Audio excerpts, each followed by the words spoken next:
गुमनाम करने हज़ार परियां, गुमनाम करने हज़ार परियां आती हैं ख्वाबों में, गुमनाम करने हज़ार परियां आती हैं ख्वाबों में, सपने उन्हीं के सच होते हैं जो डूबा रहता है किताबों में।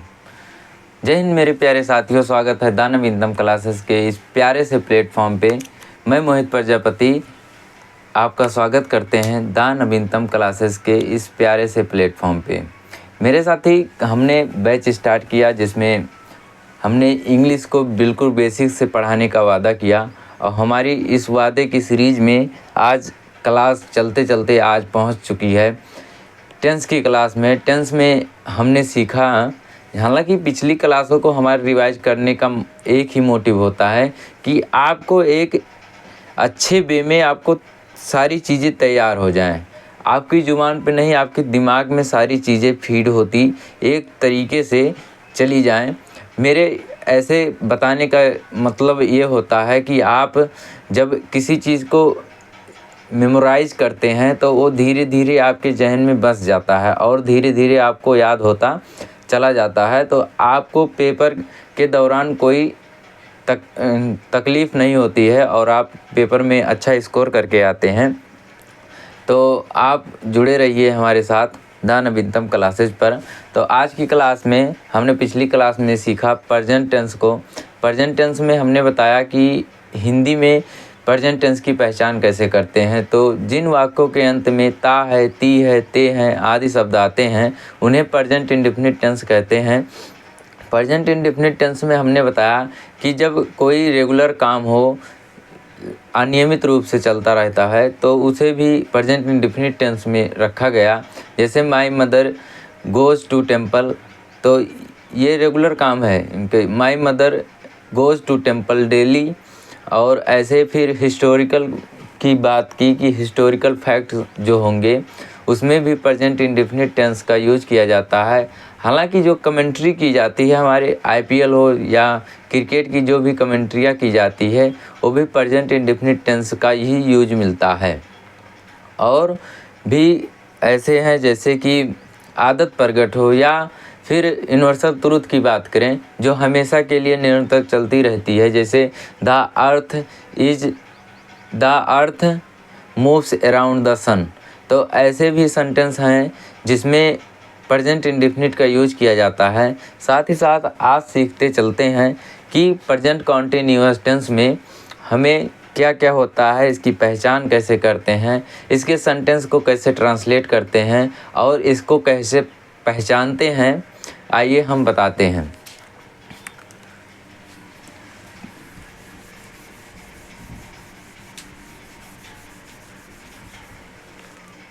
तो आज हम बात करेंगे प्रेजेंट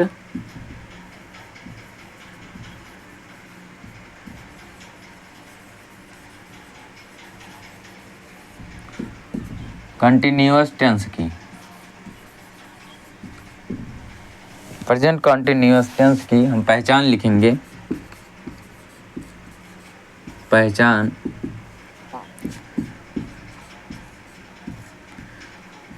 जिन वाक्यों के अंत में रहा है,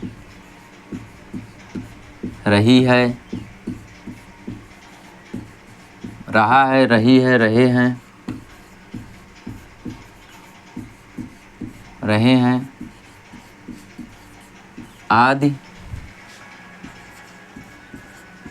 आदि शब्द आते हैं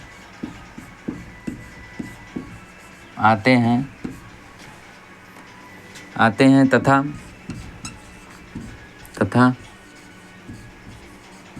कार्य का जारी रहना पाया जाता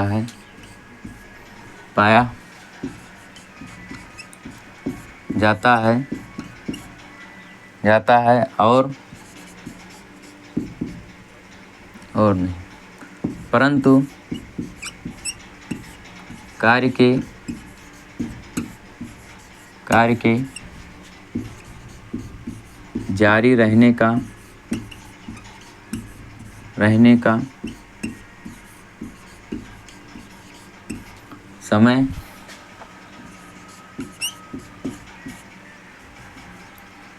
नहीं दिया होता है। हालांकि पहचान हमने ऐसे किया कि जिन वाक्यों के अंत में रहा है, रही है, रहे हैं आदि शब्द आते हैं उन्हें प्रेजेंट कॉन्टिन्यूअस टेंस के अंतर्गत रखा गया है, पर इनके कार्य के जारी रहने का समय नहीं दिया होता है।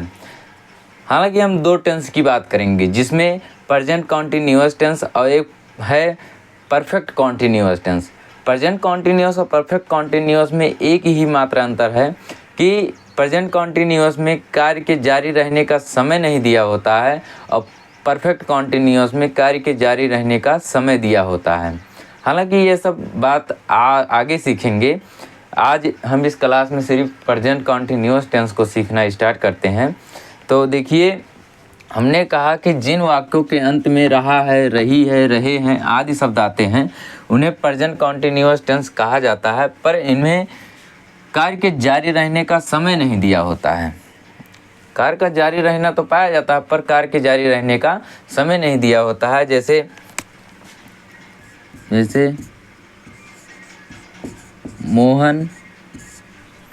मोहन स्कूल जा रहा है।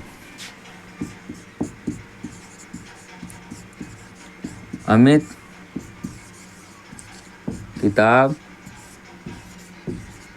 पढ़ रहा है।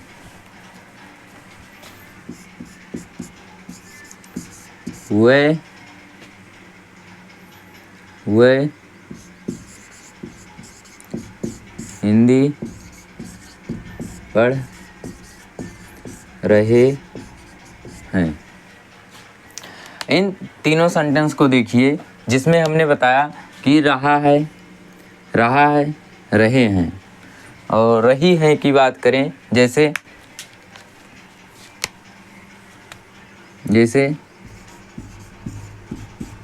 सुमित्रा खाना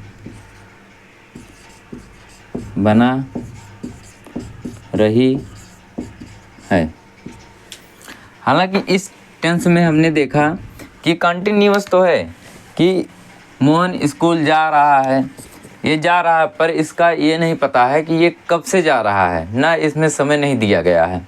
तो कंटिन्यूअस की हम एक ही पहचान जानेंगे कि इसमें कार्य का जारी रहना तो पाया ही जाता है पर कार्य के जारी रहने का समय नहीं दिया होता है। ये बहुत बारीक सी इनके मिस्टेक हो जाती है सबसे कि जिसमें कार्य का जारी रहने का समय नहीं दिया होता है उसे क्या कहेंगे, प्रेजेंट कॉन्टिन्यूअस टेंस। तो चलो इसको ट्रांसलेट करते हैं कि मोहन स्कूल जा रहा है। तो मोहन क्या है, इसमें मोहन सब्जेक्ट है तो मोहन को क्या लिखेंगे, मोहन स्कूल जा रहा है। तो Mohan present, Mohan is going to school. और इसमें देखेंगे अमित इज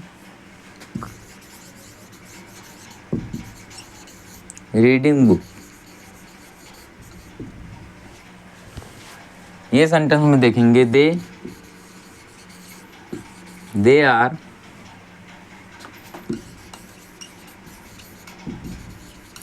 रीडिंग हिंदी। इस सेंटेंस को देखेंगे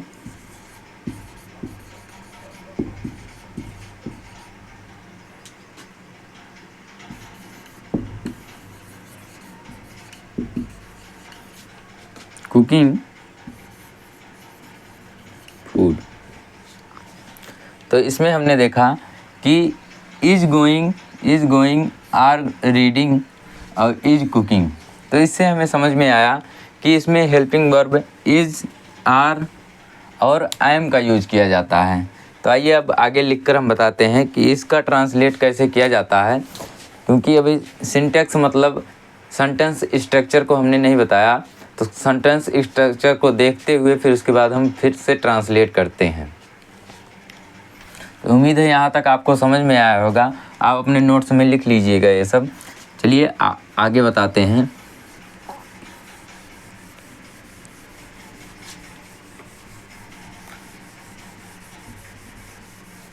जो भी बच्चे डायरेक्ट इसी क्लास को देख रहे हैं तो उनसे विनम्र निवेदन है कि आप जाइए पहले पिछली क्लासों को देखकर तब इस क्लास को आके अटेंड कीजिए, तभी आपको फ़ायदा होगा।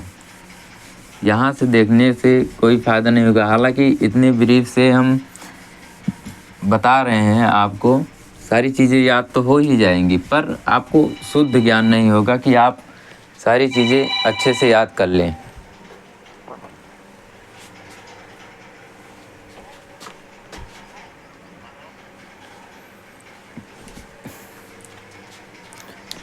आइए प्रेजेंट कंटिन्यूअस टेंस के स्ट्रक्चर की बात करें।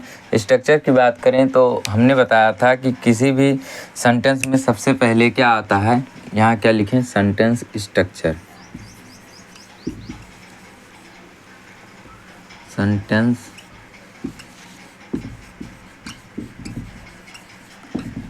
स्ट्रक्चर में लिखते हैं सबसे पहले हम सब्जेक्ट को लिखते हैं, सब्जेक्ट। उसके बाद हम हेल्पिंग वर्ब को लिखते हैं, हेल्पिंग वर्ब। फिर हम क्या लिखेंगे, वर्ब। वर्ब की फर्स्ट फॉर्म में ING लिखते हैं। यहाँ नहीं आ रहा, फिर से लिखते हैं एक बार।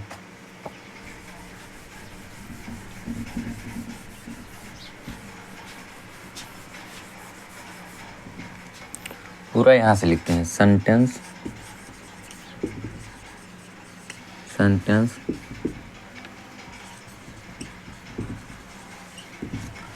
स्ट्रक्चर। सेंटेंस स्ट्रक्चर में हम देखेंगे सबसे पहले हम लिखते हैं सब्जेक्ट, फिर हेल्पिंग वर्ब,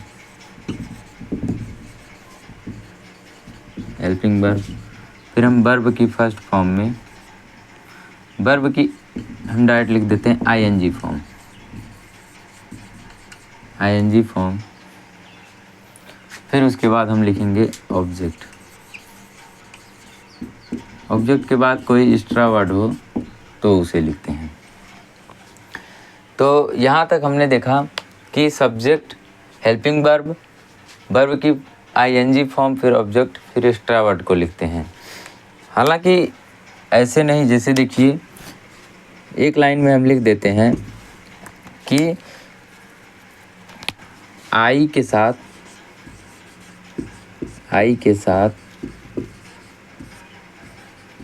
am,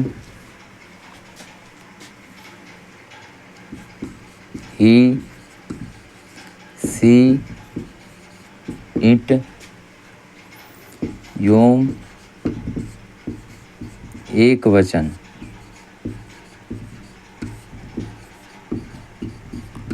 कर्ता के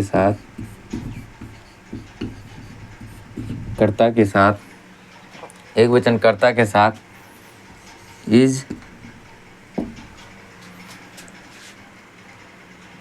या वी, दे, यू, बहुवचन।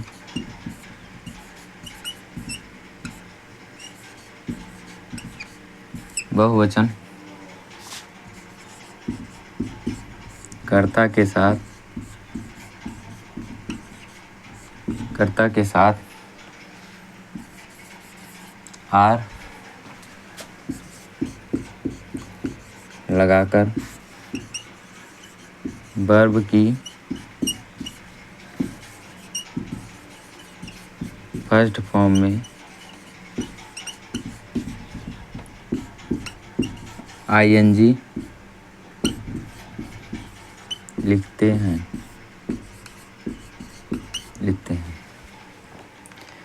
इतना लिखने पर आपको ये बिल्कुल समझ में आ गया कि आई के साथ स्वयं की इनके हेल्पिंग वर्ब होगी, जिसे कहेंगे एम, और ही सी इट यम एक वचनकर्ता के साथ, एक वचन सब्जेक्ट के साथ इज, और वी दे यू के साथ आर लगाकर वर्ब की फर्स्ट फॉर्म में आईएनजी का यूज करते थे।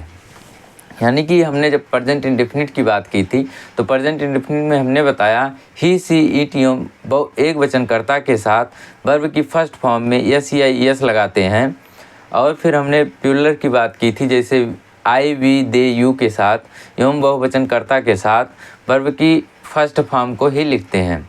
ऐसे ही कॉन्टिन्यूअस में भी बताया जा रहा है कि इसमें हेल्पिंग वर्ब यानी कि वर्ब का हेल्प करने के लिए एक हेल्पिंग वर्ब का यूज किया जाता है, जिसे इज एम आर का यूज किया जाता है। तो किसी भी सेंटेंस में जब इज एम आर एवं वर्ब की फर्स्ट फॉर्म में आईएनजी का यूज दिखाई दे तो हम वहाँ सीखेंगे कि प्रेजेंट कॉन्टिन्यूअस टेंस का यूज किया गया है। तो यहाँ तक ये समझने का मतलब है कि आई के साथ एम और ही सी इट के साथ इज लगाकर और वी दे यू के साथ एवं बहुवचनकर्ता के साथ आर लगाकर वर्ब की फर्स्ट फॉर्म में आईएनजी लिखते हैं। इसका सेंटेंस स्ट्रक्चर ये रहा, जब हमारा सब्जेक्ट जो है सब्जेक्ट जो है वो सिंगुलर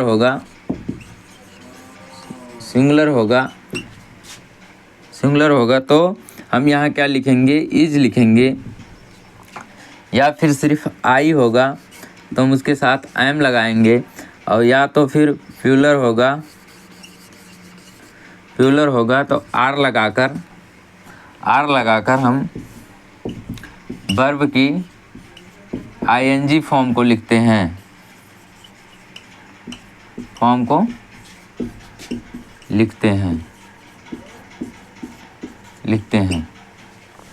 ये तो हमने बताया कि अफर्मेटिव सेंटेंस में ऐसे बनता है।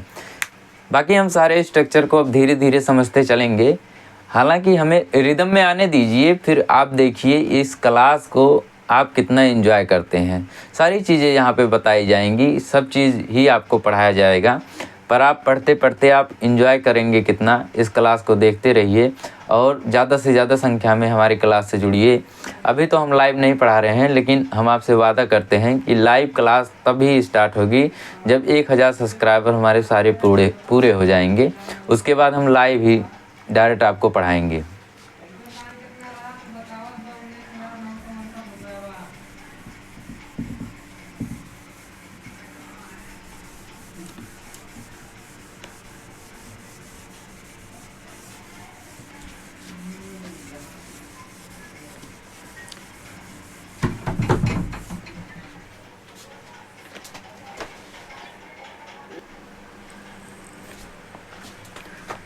तो यहाँ तक हमने सीखा, फिर इसके आगे हम सीखते हैं कि इसका स्ट्रक्चर, और अफर्मेटिव का तो हमने देखा कि स्ट्रक्चर कैसे बनता है, निगेटिव का भी देखेंगे, फिर इंटरोगेटिव का देखेंगे, कुछ एग्जांपल भी करते हुए हम इसको फिनिश करते हैं।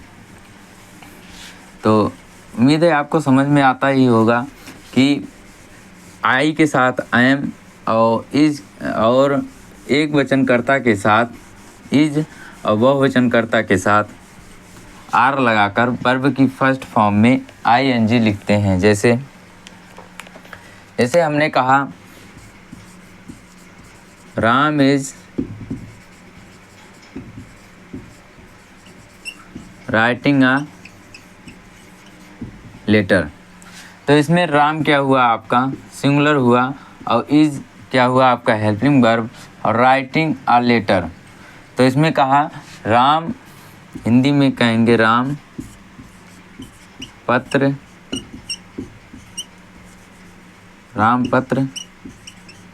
लिख रहा है। अगले सेंटेंस में सीमा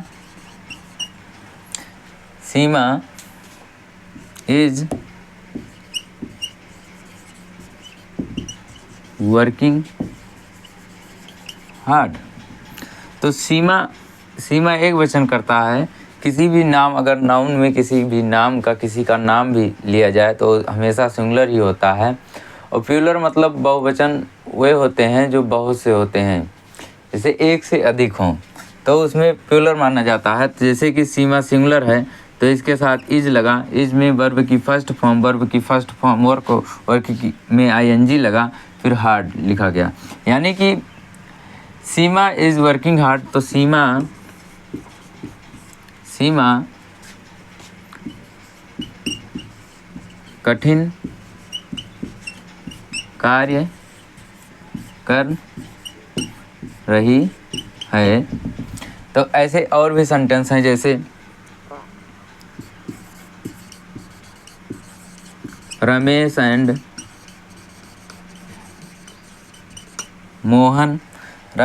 मोहन आर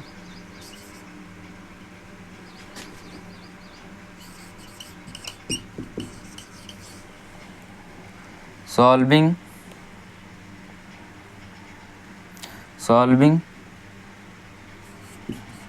द क्वेश्चन।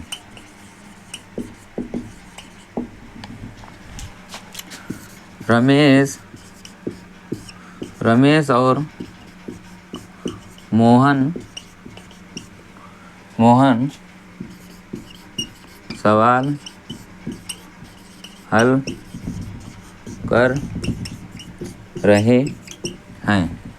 तो हमने देखा कि यहाँ पे दो हो गए, रमेश और मोहन जो हैं, ये एक ये हो गया, एक ये हो गया, तो दो हो गए, तो इसीलिए प्लूरल हो गया। प्लूरल के साथ वर्ब आर लगाकर वर्ब की फर्स्ट फॉर्म में आईएनजी लगाते हैं। अब निगेटिव सेंटेंस इसका कैसे बनेगा, तो इन्हीं सेंटेंस को हम निगेटिव सेंटेंस बनाएंगे। तो आइए देखते हैं।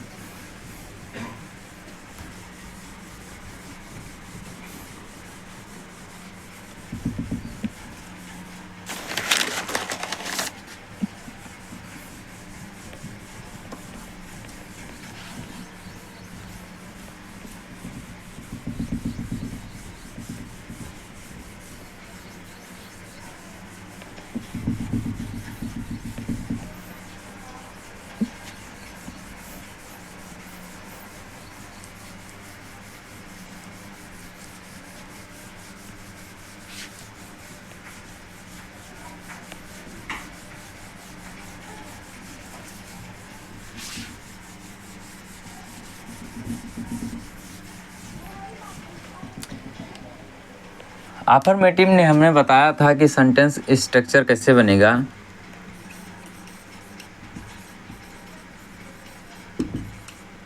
अफर्मेटिव सेंटेंस में सेंटेंस स्ट्रक्चर में हमने बताया पहले सब्जेक्ट होगा। अब सब्जेक्ट पर डिपेंड करेगा कि ये प्लूरल है कि, और फिर उसके बाद इज एम आर लगेगा। फिर उसके बाद हम देखेंगे कि वर्ब की आईएनजी फॉर्म होगी। फिर उसके बाद ऑब्जेक्ट होगा। हालांकि इसे वर्ब की फिफ्थ फॉर्म बहुत से लोग बोलते हैं, वर्ब की आईएनजी फॉर्म। हम इसे कहेंगे वर्ब की ING form.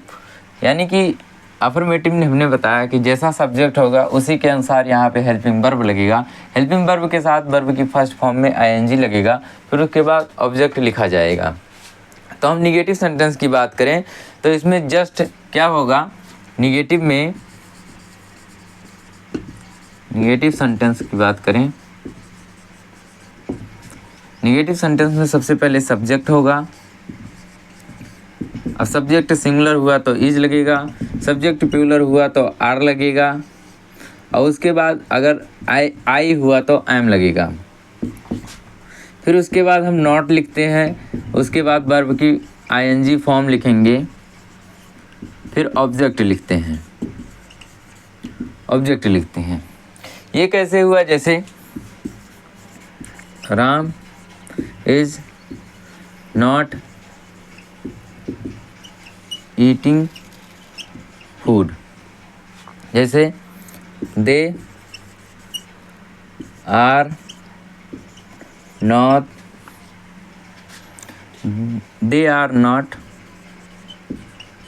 Running on the road. ऐसे भी सेंटेंस देखिए कि जैसे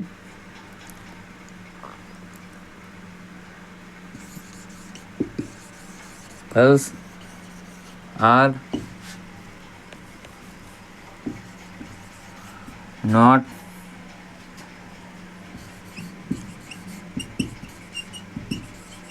वॉचिंग टीवी। तो हमने इसमें देखा कि पहले सब्जेक्ट हुआ, सब्जेक्ट सिंगुलर हुआ तो इज लगा, इज के साथ हमने बताया कि निगेटिव सेंटेंस जब होगा तो नॉट लगेगा, और ईटिंग में ईट की फर्स्ट फॉर्म में आईएनजी लगा, फिर फूड हुआ। तो इसमें हमने देखा कि हिंदी ट्रांसलेट में कैसे हुआ कि लड़कियां टीवी नहीं देख रही हैं, लड़कियां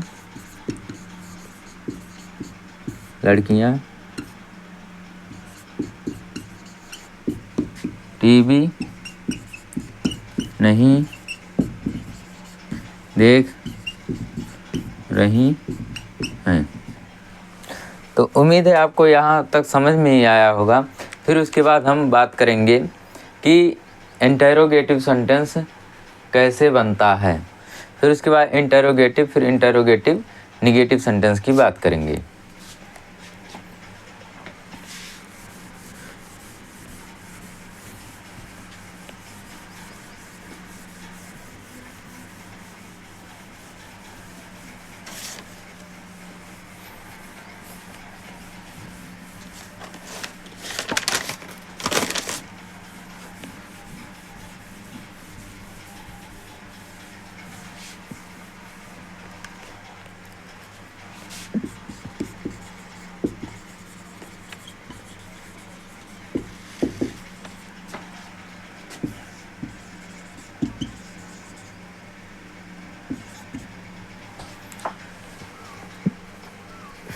इंटरोगेटिव सेंटेंस हमने आपको पढ़ाया था, दो टाइप के होते हैं।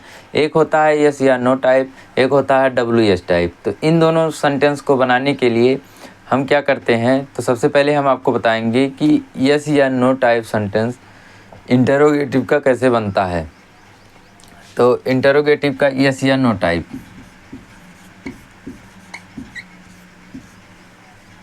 यस या नो टाइप में हम सबसे पहले हेल्पिंग वर्ब को लिखते हैं। हेल्पिंग वर्ब मतलब इज, एम और आर को। इज एम आर को लिखने के बाद हम सब्जेक्ट को लिखते हैं, फिर उसके बाद हम क्या लिखते हैं, वर्ब की आईएनजी फॉर्म। फिर उसके बाद हम क्या लिखते हैं, ऑब्जेक्ट। ऑब्जेक्ट को लिखने के बाद हम यहाँ क्या लगाएंगे, क्वेश्चन मार्क। किसी भी इंटरोगेटिव सेंटेंस में अगर लास्ट में क्वेश्चन मार्क नहीं लगा है तो उसे एरर माना जाता है। तो वो सेंटेंस का एरर होगा, जैसे क्या हुए नहा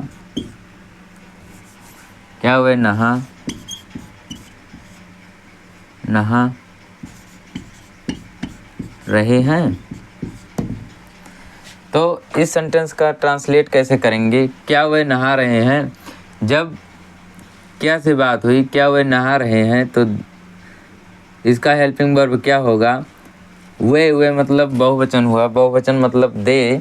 तो दे के साथ हम आर लिखते हैं, तो आर दे बाथिंग। फिर यहाँ क्या लिखेंगे, क्वेश्चन मार्क। या क्या रीता खाना पका रही है। तो इसका ट्रांसलेट करते हैं, क्या रीता खाना पका रही है। तो रीता क्या हुआ, एक वचन हुआ, तो रीता एक वचन के साथ इज लगाकर वर्ब, और फिर उसके बाद हम सब्जेक्ट लिखते हैं, इज कुकिंग फूड। आइए फिर देखते हैं, जैसे क्या मैं पत्र लिख रहा हूँ। तो क्वेश्चन मार्क लगा दिए। तो इसके साथ क्या लगता है, आई के साथ एम लगता है, एम आई राइटिंग लेटर। तो आपने समझा कि इसमें हमने देखा कि सबसे पहले हेल्पिंग वर्ब आ जा रहा है यस या नो टाइप के सेंटेंस है। यस या नो टाइप से तात्पर्य ये है कि इनका जब कहते हैं जैसे क्या रीता खाना बना रही है, तो आप इसका जवाब हाँ या ना में दे सकते हैं।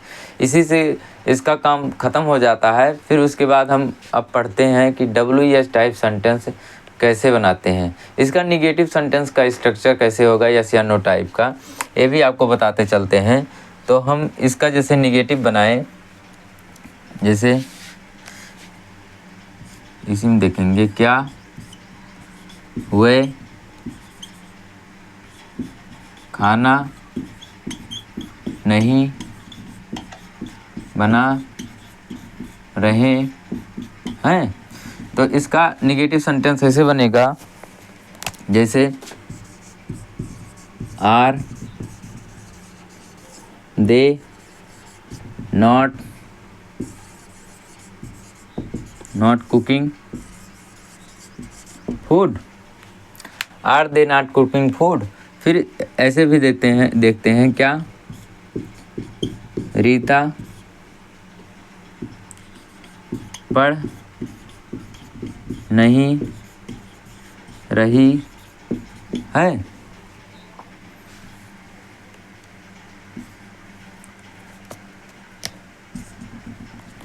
तो इसको भी ट्रांसलेट करते हैं, क्या रीता पढ़ नहीं रही है, तो is Rita not reading question mark. तो इतने सेंटेंसों को देखने से हमें पता चला कि सब्जेक्ट के बाद नॉट का यूज करते हैं। सबसे पहले हम इज एम आर का यूज करेंगे, फिर सब्जेक्ट, फिर यहाँ पे क्या करेंगे नॉट का यूज करेंगे, फिर वर्ब की फर्स्ट फॉर्म में आईएनजी, फिर ऑब्जेक्ट को लिखते हैं। उम्मीद है आपको यहाँ तक समझ में आया ही होगा। फिर उसके बाद हम कहेंगे कि WS टाइप वर्ड को कैसे ही लिखते हैं, WS टाइप इंटरोगेटिव सेंटेंस को कैसे बनाते हैं। जैसे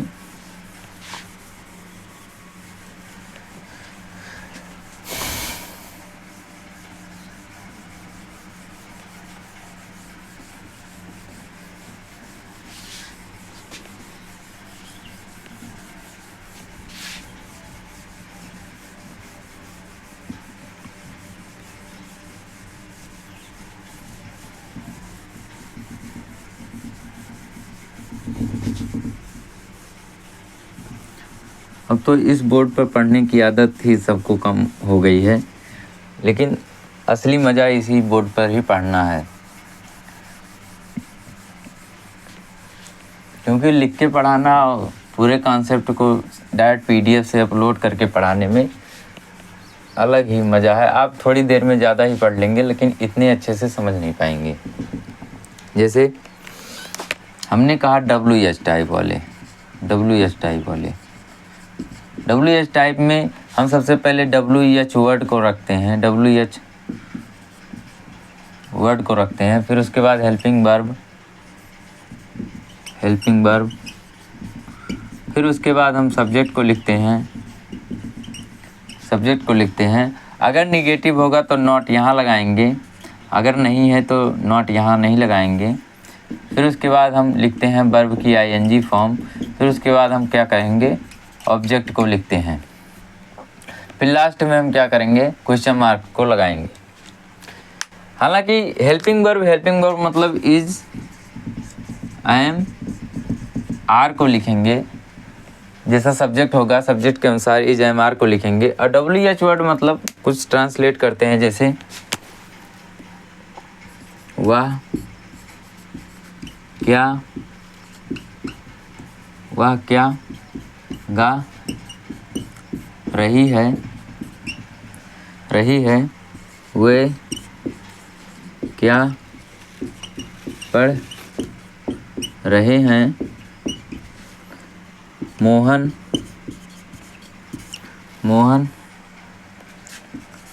कहाँ जा रहा है, जैसे कहाँ जा रहा है, रीमा क्या बना रही है,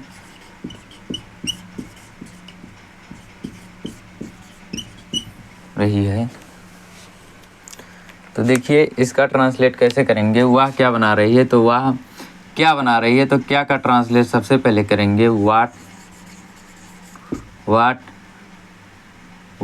फिर वह एक वचन है तो एक वचन कर्ता के साथ इज, वाट इज, यहाँ क्या लिखेंगे, she singing, what is she singing. और इसको कैसे ट्रांसलेट करेंगे कि what are they reading,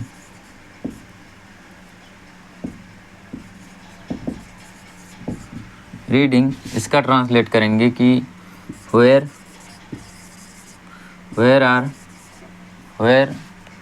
Mohan एक वचन है तो इज मोहन गोइंग, फिर क्या बना रही है, तो वाट इज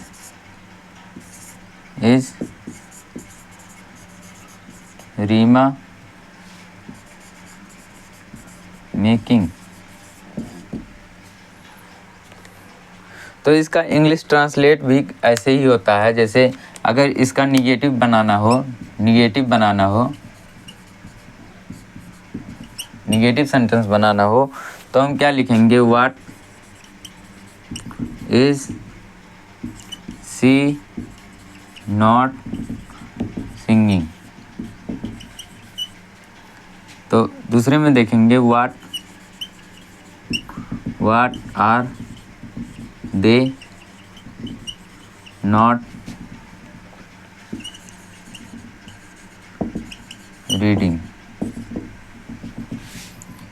अगला देखेंगे कि what is Reema not making. इसका मतलब वह क्या नहीं गा रही है, वे क्या नहीं पढ़ रहे हैं, रीमा क्या नहीं बना रही है। तो आपने यहाँ तक देखा कि इसका स्ट्रक्चर बिल्कुल ही आसान वे में बना, जैसा यहाँ पे बताया गया वैसे ही आपका ये बनता चला गया। हालांकि और भी कुछ सेंटेंसेज हैं जिनको हम देखते हैं, उसके बाद इसका द एंड करते हैं कि प्रेजेंट कंटिन्यूअस टेंस आपको पूरी तरह से समझ में आ गया होगा। फिर बाद में हम मेमोराइज भी करते हैं कि क्या क्या हमने अभी तक पढ़ा, और फिर पढ़ते हुए हम धीरे धीरे क्या क्या सीखते हैं। हालांकि ये सब एक दिन की खेल नहीं है कि एक दिन में सब कुछ आ ही जाएगा, आपको रेगुलर बना रहेगा। आपको एक बार नहीं तो एक बार में ना समझ में आए तो दूसरी बार वीडियो को देखो, दूसरी बार में ना समझ में आए तीसरी बार को देखो। पर हम ये दावे के साथ कह सकते हैं, आप अगर वीडियो को 1 या 2 बार देख ही लेते हैं तो आपको पूरी तरह से समझ में आएगा। तो हमारे चैनल से बने रहिए और द नवीनतम क्लासेस को आप सब्सक्राइब करते रहिए। अभी तो रिकॉर्डेड फॉर्म में वीडियो अपलोड हो रही हैं, तो हमने जैसा कि आपसे वादा किया कि जब भी 1000 सब्सक्राइबर हमारे पूरे हो जाएंगे तो हम वीडियो को बिल्कुल लाइव ही चालू कर देंगे। तो एक बार सारे स्ट्रक्चर को हम फिर से बताएंगे एक ही सेंटेंस को लेकर, जैसे Radha is dancing on the stage. इसका हम निगेटिव फॉर्म लिखेंगे, क्या लिखेंगे, Radha is not dancing on the stage. फिर लिखेंगे is Radha dancing on the stage. Is Radha not dancing on the stage.